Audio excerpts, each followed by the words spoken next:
โดยอัตมภาพพระครูอภิวัฒนวิกรมวัดปักตังเจริญตำบลดอยหล่ออำเภอดอยหล่อจังหวัดเชียงใหม่เป็นผู้รับผิดชอบดำเนินรายการมาปะศรัทธาญาติโยมเป็นประจำในเวลานี้ตอนนี้ก็ลองฟังญาติโยมเพราะว่ายังตัวมาอยู่ก่ออีนะโอ้สายนี้หม้อแต่เนอเอาภาษาเจ้าท่านปนโทษจากไหนมาฟังอยู่เนอะโทษจากไหนแม่โทษจากซุปแม่ข่าหางดงเจ้าอ๋อซุปแม่ข่าฮับได้ละกะเจ้ามันที่ว่าจะปฏิบัตินี่เราบ่ได้ชอบศีล8ก็ได้กะเจ้าไปเป็นหยังเฮาอธิษฐานที่บ้านเฮาเอากะเราอธิษฐานคนเดียวเนาะแปลงขันดอกขันหยังก็ว่าศีลคนเดียวเลยสัจจะเอาเลยสัจจะศีลเอาศีลคือสัจจะหรออันนี้ฟัง104กะแล้วอันฟัง104เจ้าตัวมาเจ้าหางดงนี่ได้แล้วเนาะฟัง96แล้วก็ตัวมา104นี่เจ้าแล้วก็5ข้อนี้ได้ข้อใดพ้องแม่ว่านะแม่ก็เคยปฏิบัติธรรมอยู่เนาะมันก็ถ้าจะอย่างอ่านแล้วก็ใส่ชุดขาวแล้วก็นั่งแล้วก็ไหว้พระสวดมนต์แล้วก็นั่งสมาธิแล้วก็เดินจงกรมแล้วก็อันแผ่เมตตาแล้วก็ไหว้พระธาตุโดยสุเทพแล้วก็แผ่เมตตาอันอย่างก็ไหว้อัน30ตัดของครูบาเจ้าศรีวิจัยตัวเจ้าดีละกะโอ้เจ้าถึงว่าทำอย่างนั้นถึงวันเจ้าทุกคืนเลยเจ้าแต่ไม่ได้ใส่ชุดขาวมาได้เปลี่ยนใหม่ตอนนี้เปลี่ยนใส่เครื่องแบบเลยเจ้าฮู้ละเจ้าที่ท่านบอกนี่นะฮู้ละเจ้าจะไปสมบูรณ์ได้อย่างใดโอ้ใส่เครื่องแบบเลยก็นี่จะใส่แล้วเจ้าถ้าปน3 วันแล้วเขาจะโอ้ม่วนใจเราได้อยู่ละไปปฏิบัติธรรมบนดอยสุเทพนั่งกัน3 วัน 3 คืนน่ะได้เนาะอันนี้เอาปฏิบัติพอกะบ่ได้กินข้าวแลงนะอันนี้มันไปรวมกันหรอไปบ่ได้กินอันอย่างละของเกลนะอันนั้นเฮาไปรวมกันปฏิบัติหน้าหมู่แต่อันนี้เฮาเฉพาะตัวเฮาอันนี้เฮาทำเองเนาะส่วนตัวเฮาเนี่ยเฮาลองปฏิบัติพอกะเจ้าได้เจ้าดีอนุโมทนาเด้อช่วยกันอธิษฐานให้อันโรคโควิดนี่มันหมดเสี่ยงไปจากเมืองไทยแผ่เมตตาให้เขาเจริญปนก็ราชการเจ้าจากดังใดจากอันข้างวัดสิงห์เจ้าเบิ้นขนาดเบิ้นนั่นนี่เบิ้นล่ำได้โทรมานี่แต่เบิ้นขนาดเลยเจ้าที่หอมกฐินน่ะเนาะเนาะเจ้าตั้งเมื่อกฐินแล้วโอ้โหเบิ้นนั่นน่ะเบิ้นแต่เลยเจ้าพอดีช่วงนั้นก็บ่ค่อยจะว่างนะเจ้ากฐิน200กว่าวัตต์เจ้าแล้วที่ฟังที่เจ้าอันเดินมาหาอันผ่านเลยไหลตัวมันก็จะทำข้อใดได้พ่องมา104เจ้า5 ข้อนี่บ่เกินกำลังเฮาได้3 ใน 5 2 ใน 5ก็ยังดีเหรอเจ้าพอจะทำอันใดได้กินเจเจ้านี่ได้1ละต่อไปเจ้าแล้วก็เมื่อเจ้ามาก็สวดมนต์ไว้พระเจ้าเข้ามาจะสวดมนต์ไว้ค่ะเนี่ยเจ้าจากที่ทำค่ะวันนี้อันเวลาที่จะไปทั้งนอกต่างๆเนาะเนี่ยกันแล้วเนี่ยกันแล้วก็ได้ที่เจ้าปฏิบัติตัวเองให้สุดยอดละเจ้าโอ้ได้ยินทีก็หลังวัดพระสิงห์เจ้าอยู่ในเวียงหั่นน่ะเจ้าอยู่ในวันอย่างนั้นเจ้าขอนแยกกันนะเจ้ามาก็อยู่เอาลูกมาอยู่ตัวเจ้าส่งอ่อนเฮียนเจ้าดีแล้วก็เลยอิดหน่อยเป็นยังมุมานะอดทนไปเจ้าเนาะ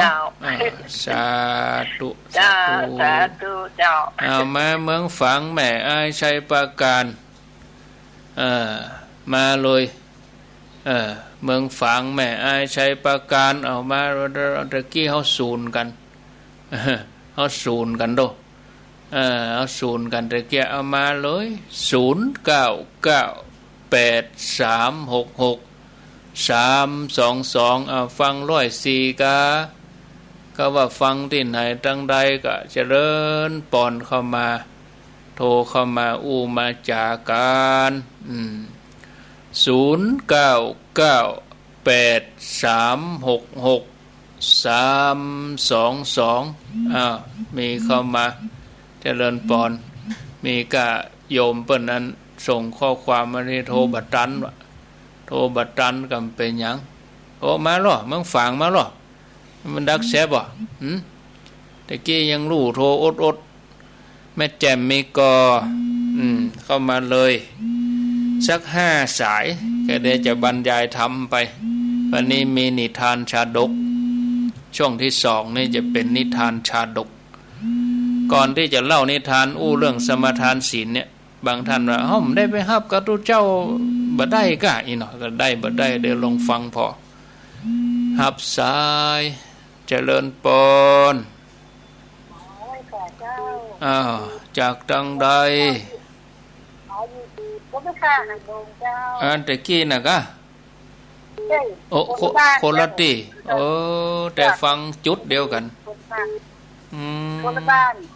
ได้ยินทีก็แม่ถึงสี่บนโต๊ะวันเดียวคือวันนึงวันโอ้ดีกะแม่เรียกกุฏิก็ถูกเจ้ากุฏิแต่ชุดขาวนี่เฮาลองเอาตั้งวันนี้ไปกะแต่อุโบสถศีลนี่เอาวันที่6หาทำแต่เฮาลองการประกาศ3 เดือนแม่จะไปฟังธรรมเขาใส่ชุดขาวแล้วก็โต๊ะใช่กันอันนั้นมันเป็นปกติหรอปกติที่เฮาท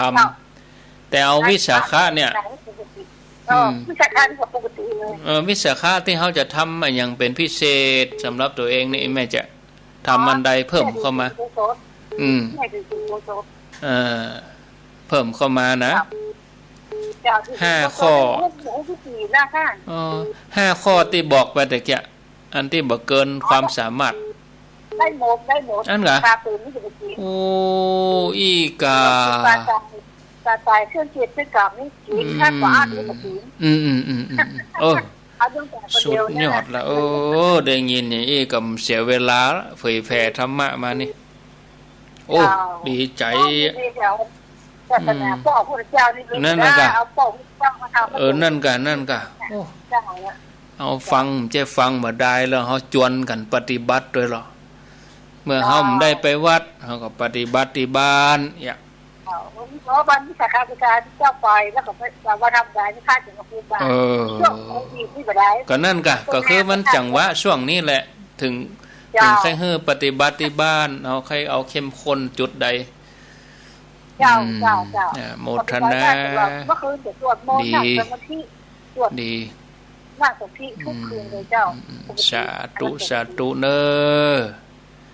โมทนาอันนี้ได้ยินอย่างอีก็จื่น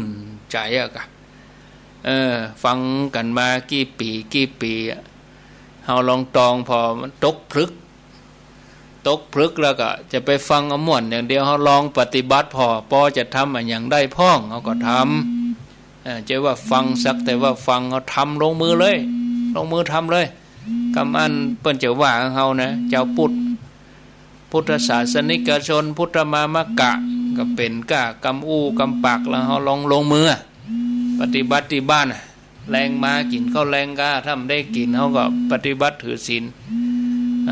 ก่อนนอนนุ่งขาวนอนปฏิบัติไว้พระสวดมนต์ตลอด3 วันนี้อย่าทำให้มันเข้มข้นแถมหน่อยไหว้สาเจ้าเจริญปนสันต้นเมืองเจ้าตะวันสันต้นเมืองพ่อแม่อายจ้ะแม่อายมาแล้วถึง5 ข้อนี้ถ่ายจะได้4 คนโอ้ก็ดีแล้วก็บ่โธ่ได้ถึง4ก่อนได้ข้ออย่างท้องได้ถึงจะใส่ชุดขาวได้ก่อนนี่ได้ละแน่นอนเจ้าแน่นอนแต่ว่าศีลคนเดียวก่อนถึงวันนี้ก็สมาทานศีลแล้วเจ้าได้ละ2แล้วก็ ไหว้พระเจ้าค่ำถ้าสวดมนต์นี่ทำทุกวันเลยเจ้าสามแล้วเจ้าทำถึงแม่เจ้าแม่แรงปฏิบัติทุกอย่างเหมือนที่ท่านพระครูสอนไว้นะเจ้ากินเจนี่ได้ก็กินเจใครจะมาได้นะนั่นอยู่กับบ้านเนาะต้องดูแลคนอื่นด้วยเจ้าขายของตัวเจ้าต้องดูแลใจใส่เจ้าอยู่กับด้วยกันหลายคนเนี่ยมันลำบากเนาะเจ้าดีละโอ้ตั้งใจเอาเนอะเจ้าตั้งใจเอาปฏิบัติเอาเจ้าไหว้ศาลเจ้าโมทนาสายต่อไป0998366322อ้าว0998366322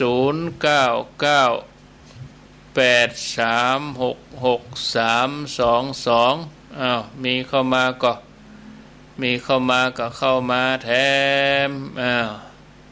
0998366322อ้าวมีเข้ามาจะหมดแล้วก็จะ4 โมงเช้าแล้วนะเนี่ยจะ4 โมงเช้าแล้วเนอะญาติโยมทั้งหลายเอาเข้ามาเลยเจริญพรรับสายเจ้านี่โทรมาจากเสาหินนะเจ้าดังใดก็เสาหินเมืองฝางนะเจ้าโอ้บ้านเสาหินเมืองฝางเจ้าอันที่7เนี่ยเนาะถ้าโอ้แน่นอนกะไปแน่นอนกะเจ้าเกียมพร้อมกันเด้อได้ไปเจ้าร่วมบุญร่วมกุศล5 คนนี่นะก็แม่เจ้านี่ลูกมานี่จะใส่ชุดขาวอยู่ใส่ชุดขาวแล้วก็อันน่ะรับศีล5เนาะที่ศีล5ก็อันได้พระสงฆ์ก่อนแล้วก็รับศีล5แล้วก็เดินจงกรม15 นาที15 นาทีแล้วก็เด็กอันนั่งสมาธิ15 นาทีแล้วก็แผ่เมตตาแล้วก็ทุกวันนี่นะแล้วก็อันถามจะได้พิเศษนี่อย่างใดพวกนี้ก็แม่แรงกะวันนี้เขาทำตั้งแต่อันแม่แรงนี่ได้ก็เจ้าทำตั้งแม่แรงนี่ก็เอาแม่แรงเนี่ยกะเขาก็เขาก็บอกเอาแม่แรงเนี่ยหรอเอาแม่แรงนี่เลยเอาแมลงนี่ไปถึงวันศีลนั่นเนาะถึงวันศีลแมลงเนาะหมายถึงว่าแมลงวันนี้ใส่ชุดขาวอีเนาะเจ้าถึงวันผู้มาเจ้าเขาไหว้พระไหว้หยังแล้วแจ้งแล้วก็เปลี่ยนชุดธรรมดาเหี้ยก็ไปทำงานอย่างอื่นก็ไปการอย่างอื่นเหี้ยกะแล้วแมลงมาเขาก็เปลี่ยนแหมอย่างนี้ใส่เครื่องแบบเอาโลเนาะเจ้าอีนะอีได้อยู่เจ้านี่กะอีกะมันก็มันจะได้อยู่คนเดียวเนาะได้อยู่ตายายนะเจ้าตอนเขานอนพวกกะเจ้าได้อยู่เจ้าได้กะโออีกาแล้วอันถามแนะนำให้อีก่อนขอบคุณมากๆเลยดีแล้วจะทำตามเนาะได้ยินอย่างอีนี่ม่วนใจนะทั้ง6 วันนั้นที่7นี่ก่อนเราคงจะร่วมไปร่วมกันอาหารไปสักเล็กสักน้อยเนาะเอาไปเลี้ยงจุ่มกันเขาจะได้อยู่เนาะได้กะไปเป็นยังเป็นครูบาสังฆะเขาเนาะเจ้าสาธุโมทนาดีละสิมาสั่งมาสอนมาบอกมากล่าวศรัทธาเขาฟังส่วนตู้เจ้าก็ไม่ได้เสียเวลาโดเจ้าโอ้ม่วนใจสาธุเจ้าสาธุอีกาในยินม่วนนะปิดวิทยุก่อนได้เทวบุตรเนอะนี่นะเหมือนได้ลำเทวบุตรนี่เทวบุตรโทรจากไหนโทรจากหนองจอมครับได้ยินทีเนาะได้ยินทีชัดเจนดีครับฟังแล้วเป็นได้พ่องจะได้ข้อได้พ่อง จะได้สัก4 ข้อเนี่ยครับ โอ้ดีละกาโอ้ได้ข้อใดพ่องฮะคนหนุ่มชุดขาวนี่นอนนี่ได้อยู่แล้วก็สวดมนต์นี่ทุกวันครับอ๋อดีละแล้วก็เพิ่มอิติปิโส108มีอิติปิโสมาด้วยเลยครับอิติปิโส108เลยบักกรรมมานับกะเนาะครับเอาบักกรรมมานับเลยมานับด้วยเอาบักกรรมแต่เขาเย็นนี่ไทยอุดบ่ได้ครับเป็นยังเป็นโรคกระเพาะเอาแม่นกินยากินยังก็จะไปให้มันทรมานตัวเก่านะครับเอาข้อใดข้อหนึ่งที่เขาสะดวกบ่ฮือลำบากตัวเองโอ้กะป่อได้4 ข้อเอกปดโทเนาะสุดยอดละกามาคืนมากันนั่งสมาธิด้วยสุดยอดแล้วนั่งสมาธิ15 นาทีสุดยอดแล้วสาธุเนอครับไว้สาครับธนาโอ้อีกาไว้สาจ้าท่านโหอันนี้จากตังได้ใช่หน่อยจำแน่อันนี้จันทรัตน์โยมแม่จันทรัตน์เจ้าพอจะได้ข้อใดพ่องอีติปิโสนี่คือเขาท่องแค่9จบได้เหรอคะมันน้อยแล้วอ่ะกันเดียวมันก็ตัวใจตัวเก่ามันก็เปาะตัวอีก็เปาะอีหยังมันก็เอาเต่าอายุกะแม่ตึงวันนี้ท่องแค่9มันก็ประมาณ 2-3 นาทีเฮ็ดแต่นี้บัดเจ๊ก็อีติปิโสแล้วนะอย่างอื่นตัวอย่างน้อยก็สักกึ่งชั่วโมงกะอุ่นเครื่องดีๆกะอีติปิโสนี่ก็ท่องหลายอย่างด้วยอย่างแหมมาข้าวหูล้ออะไรอย่างแหมมาหลายอย่างก็ท่องไว้สวดมนต์นะไว้ทุกวันเนี่ยทุกเดือนทุกปีอะไรตลอดเลยแต่ว่าข้าวก่อนนั่นว่าอย่างที่ทำบุญอะไรอย่างที่หมดแล้วที่วัดสร้างอย่างอีกที่พิโส9 กรัมนั่น108 กาน้อยไปครับเราหันน้อยไปกะต้อง108เอาบักกรรมมานับเอา108เลยบทละเม็ดหั่นนะเจ้าจ้าไว้สาเจ้าท่านเจ้าสาธุเจ้าอายุกะท่านนักล้ำกับเจ้าอายุแล้วก็นักขึ้นเจริญปนไปสาเจ้าอันนี้จากตังได้ปัดตึงย่างป่าตึงท่านเด็กวันนี้เลยคนไหนความหูจ้าเนาะแม่ได้กี่ข้อจะเอากี่ข้อ5 ข้อที่ประมาณจะ3 ข้อเนี่ยเนาะ3 ใน 5ก็ดีโลโหอาจจะโจกะอิติปิโสอีก1ละเอา108เนาะ108เต่าอายุก็ได้เอาบทเดียวนี่ก็ได้เนาะบทอิติปิโสพอแล้วอิติปิโสแล้วเนาะอิติปิโสพอแล้วบทอื่นเอาแล้วอิติปิโสเจ้าขอถามว่าทำนางคดถวายมันไม่ได้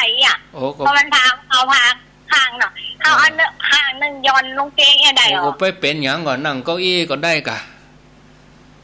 นั่งเก้าอี้น้อยกะแม่นั่งเก้าอี้เอาเก้าอี้น้อยมานั่งแล้วก็ส่องหน้าพระแล้วก็นับประกำไปตัวนั่งอิงเก้าอี้นะถ้าได้ครบแล้วบอกเขาก็ก้อยไปนอนเอาสงบแล้วก็ดักหมดเอาแค่3 ข้อเรื่องเตือนกับปฏิบัตินะแล้วก็บอกฟังเทศทุกคืนบอกมันนอนฟังไงเนาะนั่นกะอันนี้ฟังบ่ได้มันได้ปฏิบัติอันนี้ลงมือด้านนี้งานมีแต่ขอปฏิบัติอย่างมั้งดีได้3 ข้อเนี่ยเพราะว่ามันบรรทุกมันก็จะปิ้งปุดเนาะปิ้งปุดกันเนี่ยเข้มข้นเพิ่นเข้มข้นเนาะ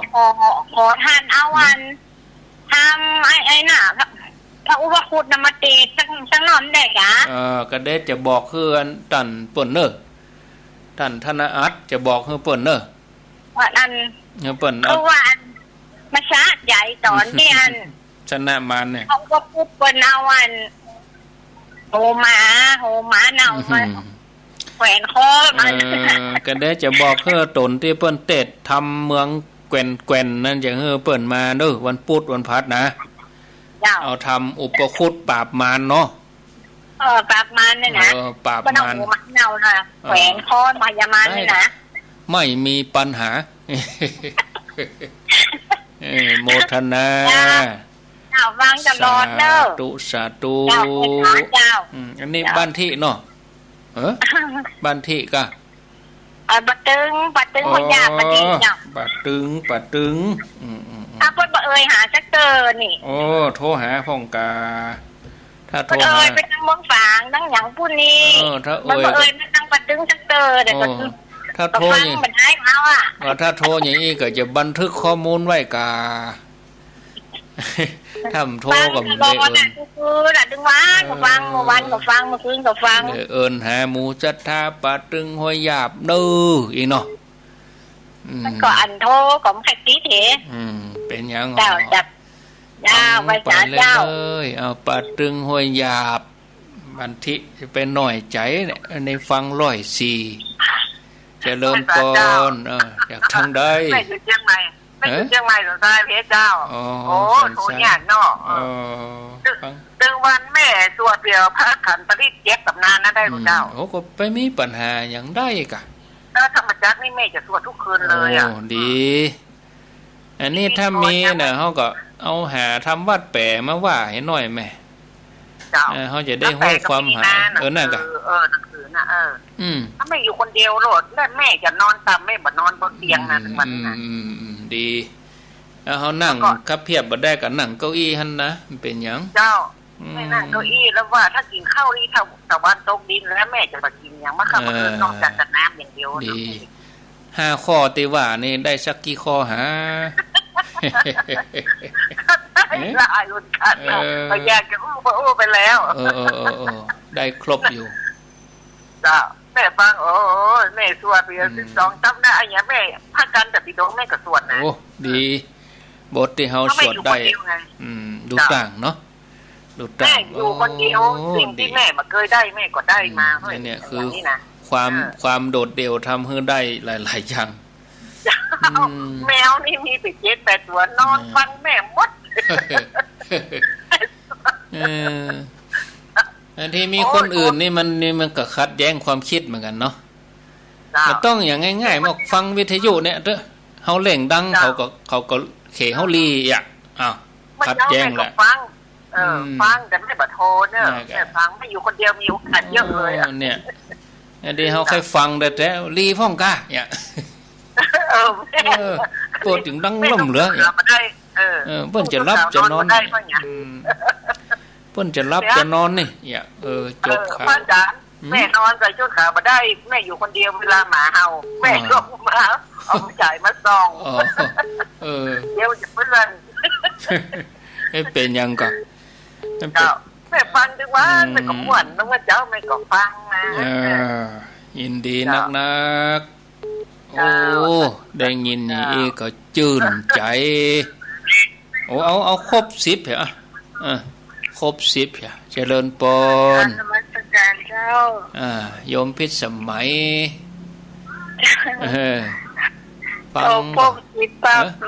ฟังคนเฒ่าคนยังโทก็ม่วนเนาะเปิ้นฟังกันเปิ้นแกวนอัวคนเฒ่าฟังกันนักกันหลายแต่แฟนรายการท่านก็เข้าไปในรายการข้าเจ้าก็มีเจ้านักกันเนาะช่วงนั้น4 ทุ่มเนาะเป็นรายการที่เมืองก็มี4 ทุ่มถึงเที่ยงคืนนะจ้าแม่2 ทุ่มปลายไปเที่ยว2 ทุ่มปลายกะ2 ทุ่มปลายถึงเที่ยงคืนเพราะว่าพ่อครูโสพลประหยัดเปิ้นบ่อยู่เปิ้นเลยจืดเวลาฮึเจ้าก็เลยเรียนกูเตอร์3 ทุ่มถึงเที่ยงคืนเพิ่มเวลามาเป็น2 ทุ่มครึ่งดีกะเที่ยงคืนโอ้ถึงเที่ยงคืนบ่ได้ปดโธ ช่วยกันอู้นี่ก็ม่วนดีเหมือนกันเจ้าเอาคนฟังน่ะมาเป็นเพื่อนดีเจ้าเนี่ยกันไปที่ว่างนะสายบ่ว่างนะสายบ่ว่างเนี่ยกันไปสายของสายบ่ว่างปฏิบัติกันไปช่วยกันไปเนาะเจ้าอนุโมทนาเนอะเจ้าสาธุสาธุมัสการเจ้าเพิ่งกำลังใจเหมือนกันเนาะสมัยอันนี้จ้าปุ่นแม่ลิ้มธรรมะคลายเครียดโดยท่านอาจารย์สมัครเอาสายสุดท้ายเจริญพรไว้ตาเจ้าโอ้อันนี้5ข้อนี่อำเภอฝางเนาะเลยเจ้าโอ้แม่ฟังแล้วเป็นได้พ้องก็ชื่นใจขนาดเลยล่ะม่วนใจดีแล้วก็ใครก็ถามหลวงพ่อกล่าวแบบว่าวันพอวันวิสาขะแล้วก็วันพระนาคามีแผ่นสักกี่วันนะคะเอาวันนั่นกะวันอันอัฐมีบูชานับไปแหมศีลกะแม่ศีลแหมศีลก็คือปุ่นวันที่อัน14พฤษภานี่เป็นโยมก็มานับดูให้วันโอ้ง่ายคือวันที่เปิ้นถวายพระเพลิงน่ะกะเจ้าถวายพระเพลิงวันอัฐมีบูชาอันนี้ข้าเจ้าก็แปลว่าได้นี่เนาะถวายศีลสมทานศีลค่ะว่าทุกอย่างเลยแล้วแบบว่าจะตั้งแต่วันน่ะวันวิสาขะไปเลยจนถึงวัน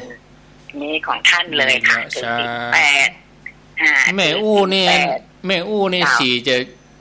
จะยิ้มไปโดยแต่นี่ได้ดีใจค่ะดีใจว่าจะดีก็หายเนาะก็ฟังนะคะฟังท่านฟังผู้ตนผู้องค์ค่ะนะคะแล้วก็บำเพ็ญธรรมมาตั้งแต่กินเจนี่ตั้งแต่พศ41ละค่ะโอ้นะคะ20 กว่าปีแล้วดาวลงไปใครเจ็บก็ไปมัดเลยมาเบียนดาวเบาลงเนาะก็เลยแบบว่านี่เนาะก็เลยบำเพ็ญธรรมดีอาจารย์แล้วก็แม่เจ้าก็สวดมนต์ภาวนาตัวติดวิโสตัวติดวิโสนี่เท่าอายุนี่บางครั้งก็108เลยจะเดินจงกรมอย่างท่านบอกอะค่ะได้นะคะได้เจ้าใช้ระบบเดินจงกรมโอ้สาธุวันที่7นี่ปะกันเนาะที่7เนาะวันที่7นี่ว่าจะเลยสาธารเลยไปป่ากดตัวทุกตนทุกองค์นะวันที่7นะเจ้าสาธุตั้งใจค่ะโมทนาบุญค่ะดีมีสุขเอาแล้วจบที่เมืองฝางนี่เนอะเปิ้นอยู่กลางเวียงเมียงฝางแล้วก็ฟังกันถึงวันก็ม่วนศรัทธาญาติโยมเขาม่วนอีกอะตูเจ้าก็ม่วนโดยธรรมะแล้วก็มีคนฟังมีคนสนใจได้ไปที่ไหนเนาะเอาก็มาฟังรายการกันเอกอะเมื่อค่ำเมื่อแรงแดดลมตกเกียมเข้าน้ำเข้าแรงลูกหลานก็เลิกงหำงเฮียนเขาไปงเฮียนกันได้ก็หาแต่คนเฒ่าฟังวิทยุละอ่อนก็เล่นจำกังควงว่ามันเปิงนี่หรอเนาะเอา10 ท่านเข้ามานี่ซบแม่ขาห่างดงฟัง 104.5 ดัง98.75 นี่ยังบ่มาสักสายเด้อเนาะมันกำลังใหม่เนาะกำลังเปิดได้ชั่วโมงเดียวนะเปิดเมื่อบ่าย 3ไปได้นี่ 4 โมงครึ่งเปิดได้ชั่วโมงครึ่งกำลังเปิดใหม่ๆนะสถานีใหม่ๆกำลังเชื่อมแถมใหม่แล้วก็ต่อไปก็จะมีการเชื่อมหลายเครือข่ายหลายสถานีเอาเมืองฝางมาออกทางเฮาไปแถมกว้างเข้าไปแถมอีนะเชื่อมกันไปหลายคลื่นเนาะมีหลายๆแฮมสถานีก็จะมีที่ลำปางที่แม่เมาะของวิทยาลัยการจัดการแม่เมาะวิทยาลัยอาชีพแม่เมาะลำปางอันนี้ก็กว้างไปกว้างอยู่กว้างขวางอยู่นะอำเภอแม่เมาะอำเภอห้างชัดอำเภอศพปราบอำเภอเกาะคาห้างชัดมันนี่รับได้ศพแม่คาหางดงแม่อาย แล้วก็มีเสาหินเบื้องฝางสันทรายหนองจอมป่าตึงห้วยหยาบบันทิสันทรายมาแถมสายสายที่เก้ายมพิษสมัยสายที่10นี่เมืองฝางกลางเวียงวะสาธุอนุโมทนาจะเล่านิทานนี่บัดตันนะพอเนื้อหานี่นักก็ใครเฮือนญาติโยมเขาอู้กันยะ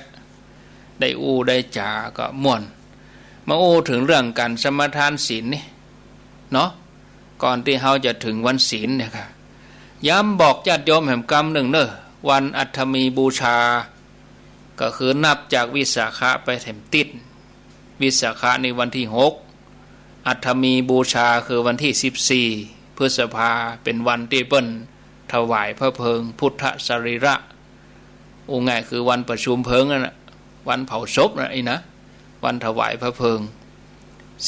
14เป็นวันที่เปิ้นได้ถวายพระเพลิงพระพุทธเจ้าแล้วก็เมืองฝางนี่ก็วันที่7เนอะวันแฮมค่ำนะตอดพระป่าสมทบช่วยกันดูแลบำรุงสถานี 100.25 เพราะว่าสถานีนี่ก็เหมือนละอ่อนเหมือนลูก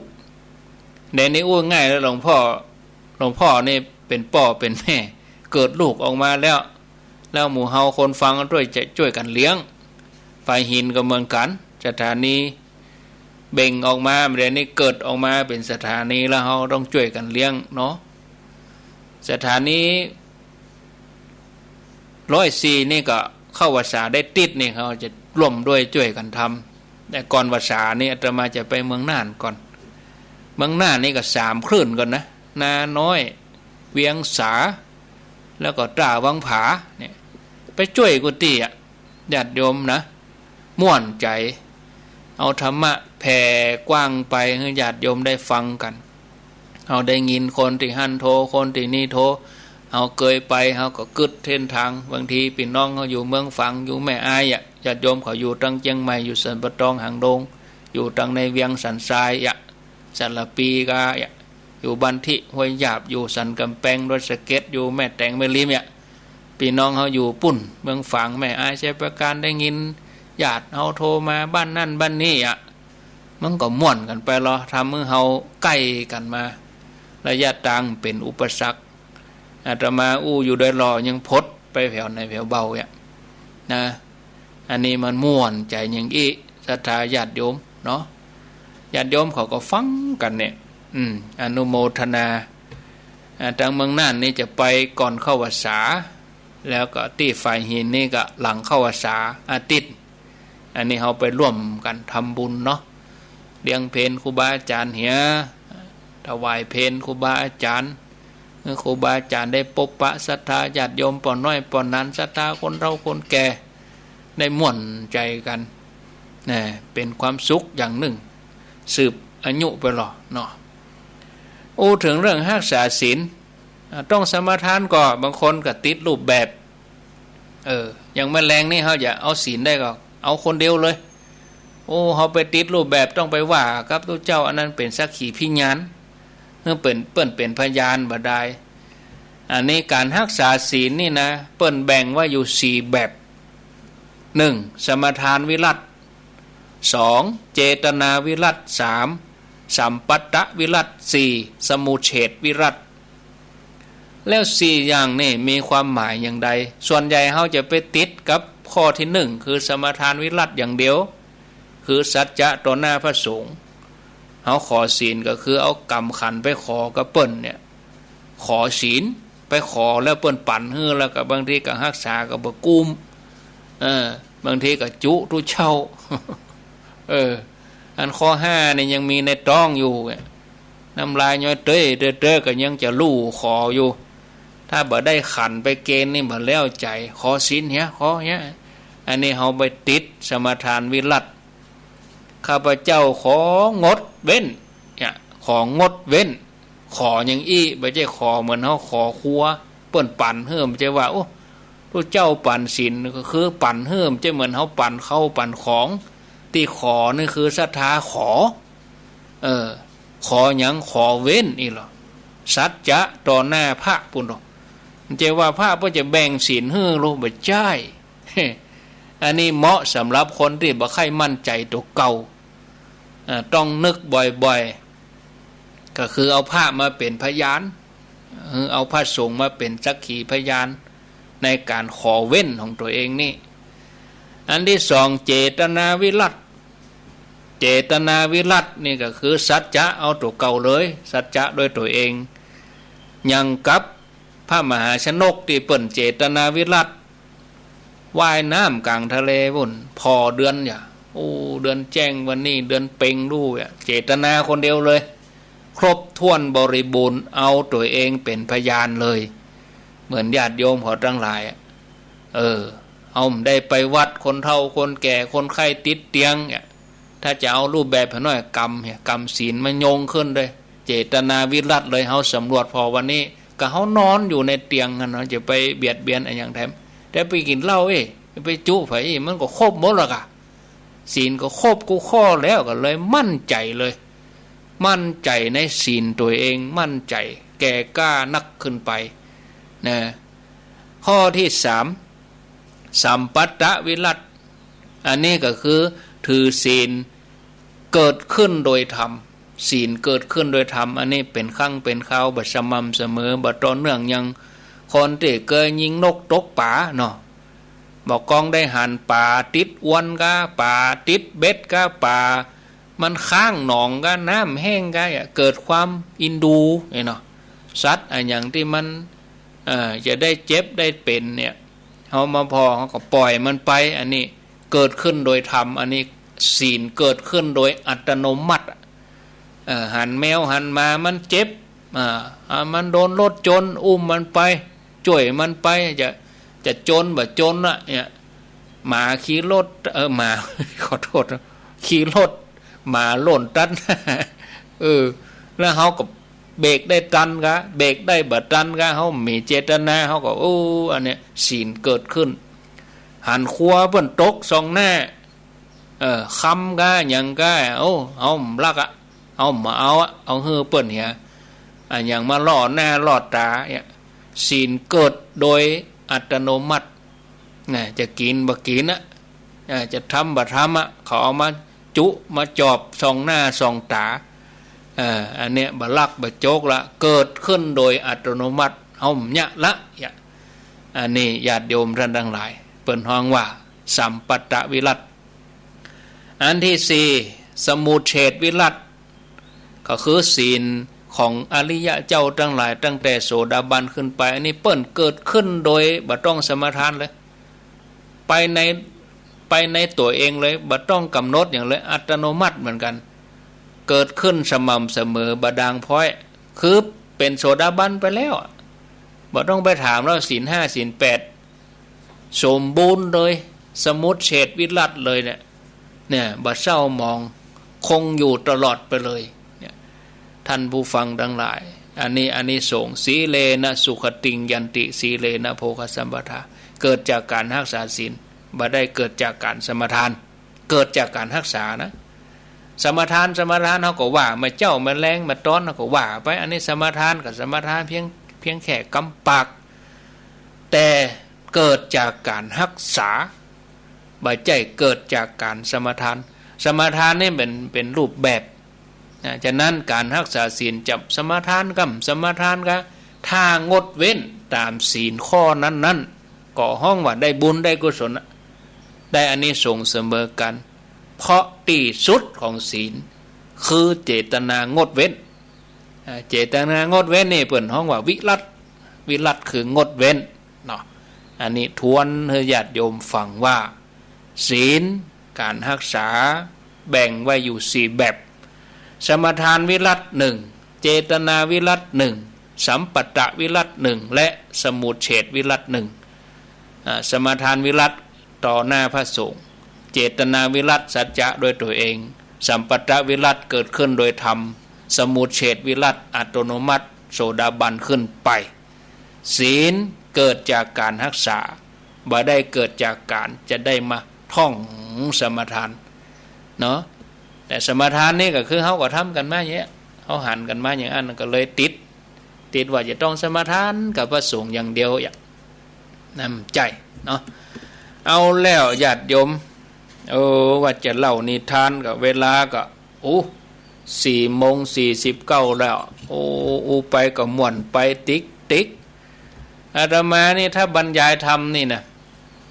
ถึงแจ้งบนก็ได้อ่ะเคยบรรยายโต้รุ่งมาแล้วตอนส่งท้ายปีเก่าจัดรายการเมื่อก่อนจัดรายการ31 ธันวาตั้งแต่ทุ่มจนฮอด7 โมงเจ้าไปอย่างอันล่ำเหลือรันบ่ฮู้ผมได้พักได้ย่างก็พักพ่องตนอื่นเปลี่ยนแล้วเขาก็มาแทนแถมตนได้ใครรับก็ไปรับตนนั้นปิกมาบรรยายธรรมตนนั้นรับปิกมาบรรยายธรรมให้เปลี่ยนกันรับหรอ4-5 ตนก่อนปะท่อ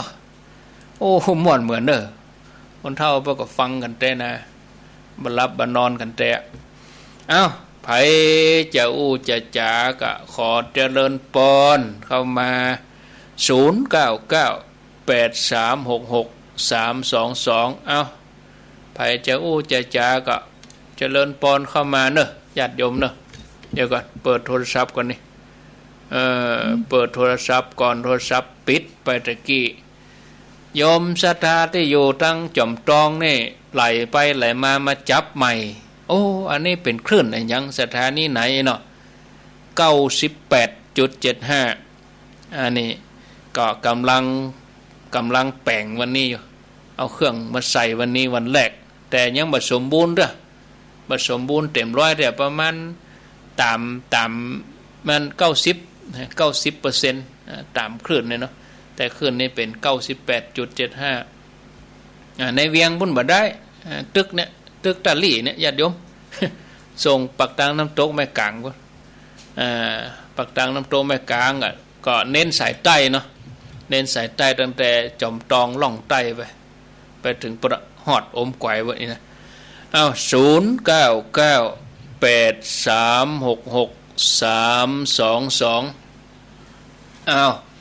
ไผจะจะจากะเจิญนะเข้ามาเลยเจริญปอนมาจัดการให้พระครู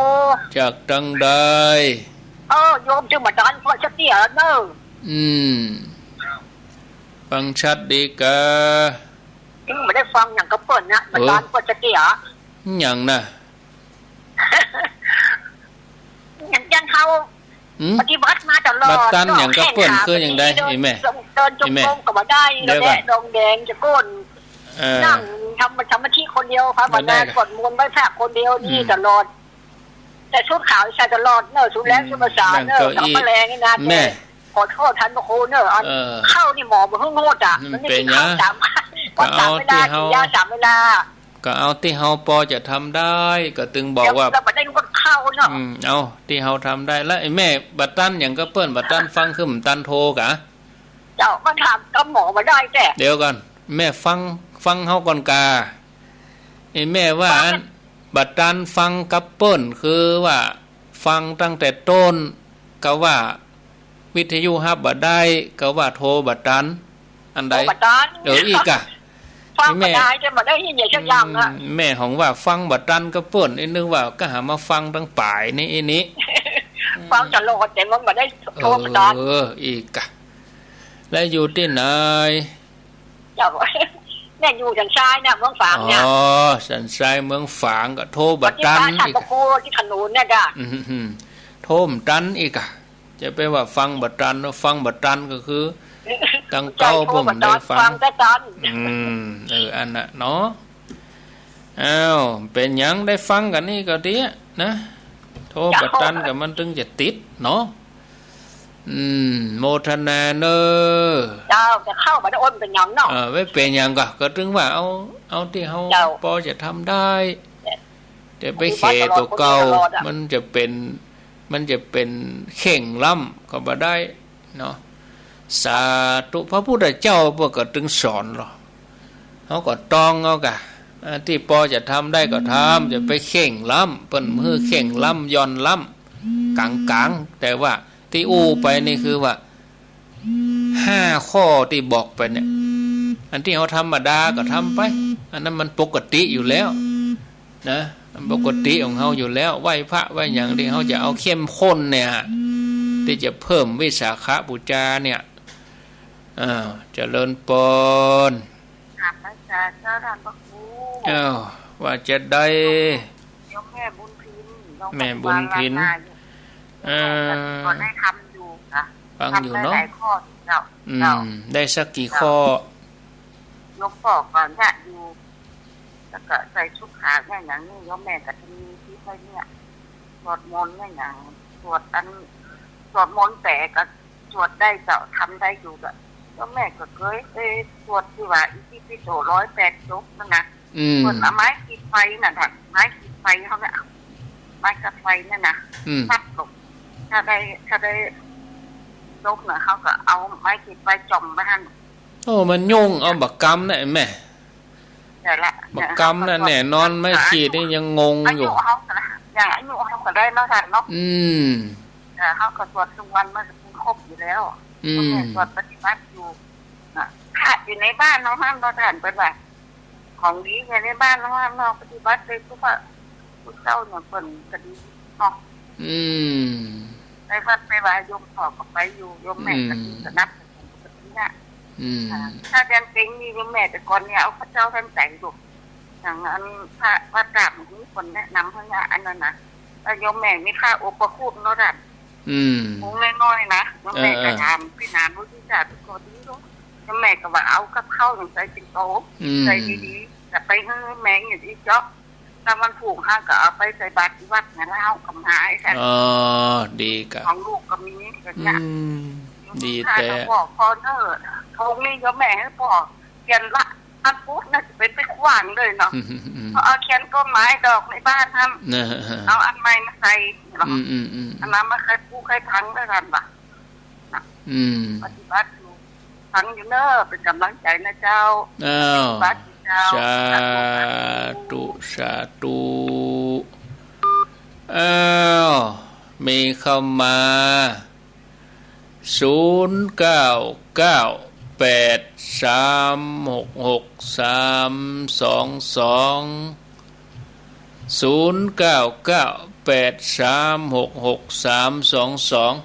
ข้างแหม3-4 นาทีมีเข้ามาจะอู้จะจาก็ขอเจริญปอนรับสายสุดท้ายกันนี่เนาะเจริญปอนสุดท้ายกันเจ้าท่านพระครูแม่นวลกะเจ้ามานอนฟังแม่นวลนะป่าแดดเนาะโอ้ฟัง